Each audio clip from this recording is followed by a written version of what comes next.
Hello friends, रोमांचक तथ्य में आज आप सबको मोनालिसा की रहस्यमयी पेंटिंग के बारे में बताने जा रहे हैं। आप में से कई लोगों ने इटली के महान दार्शनिक और पेंटर लियोनार्डो दा विंची के बारे में ज़रूर सुना होगा। इनके द्वारा बनाई गई पेंटिंग मोनालिसा आज भी एक मिस्ट्री बनी हुई है। इस पेंटिंग में ऐसा क्या है जिसे लेकर कई विशेषज्ञ आज भी इसमें काफ़ी खोजबीन कर रहे हैं। आज इस पेंटिंग की कीमत करीब 867 मिलियन डॉलर है, जिसकी वैल्यू भारत में करीब 6,40,000 करोड़ रुपए है। लियोनार्डो दा विंची ने इस पेंटिंग को साल 1503 में बनाना शुरू किया था। साल 1517 तक आते आते भी उन्होंने इस पेंटिंग को बनाना जारी रखा।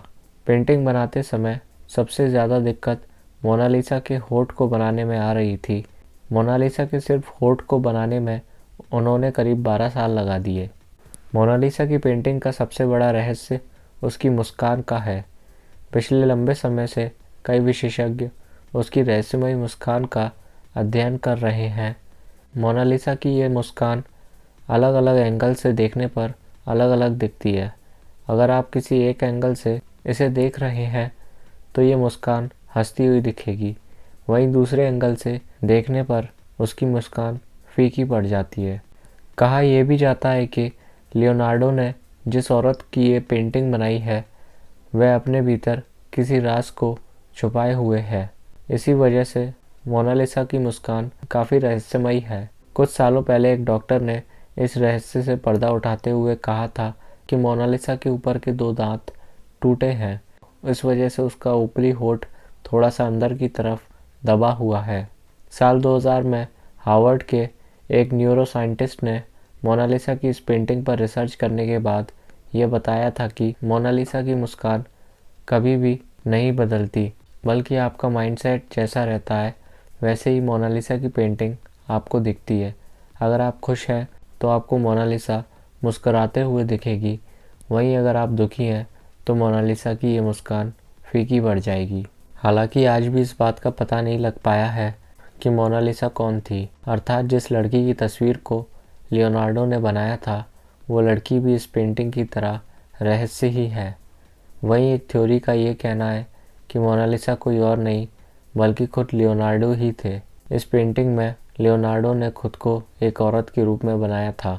23 जून 1952 को ल्यूक मास्पेरो नाम के एक यंग फ्रेंच आर्टिस्ट ने पेरिस के एक होटल की 4थी मंजिल से कूदकर अपनी जान दे दी थी।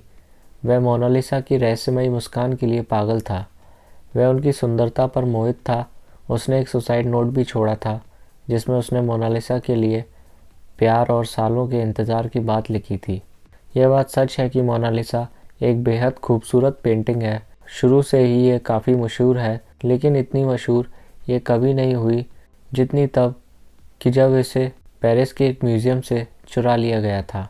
दुनिया की सबसे मशहूर पेंटिंग को दुनिया के सबसे बड़े म्यूज़ियम से चुरा लिया जाना एक बड़ी हैरान करने वाली घटना थी, लेकिन उससे भी ज़्यादा हैरान कर देने वाली बात तो ये थी कि इसकी चोरी के इल्ज़ाम में जिस आदमी को शक के घेरे में लिया गया था वह थे एक और महान पेंटर पाब्लो पिकासो। जी हाँ, शुरुआत में पाब्लो पिकासो पर ये चोरी का इल्ज़ाम लगा था, लेकिन बाद में काफ़ी पूछताछ और इन्वेस्टिगेशन के बाद उनसे ये आरोप हटा लिया गया था। 1911 में 21 अगस्त के दिन इसे चुराया गया था, लेकिन उस दिन इस चोरी की तरफ किसी ने ध्यान नहीं दिया था और इसे अगले दिन नोटिस किया गया था। उस म्यूज़ियम को इन्वेस्टिगेशन के लिए 1 हफ्ते के लिए बंद कर दिया गया था, इस कन्फ्यूजन की वजह से कि शायद पेंटिंग को म्यूज़ियम में ही कहीं और रख दिया गया होगा। बाद में पता चला कि मोनालिसा को उस म्यूज़ियम के ही कर्मचारी विंसेंजो पेरुगिया ने ही चुराया था और वह म्यूज़ियम के एक छोटे से कमरे में छुप गया था। म्यूज़ियम बंद होने के बाद वह पेंटिंग को अपने कोट में छुपाकर फरार हो गया था।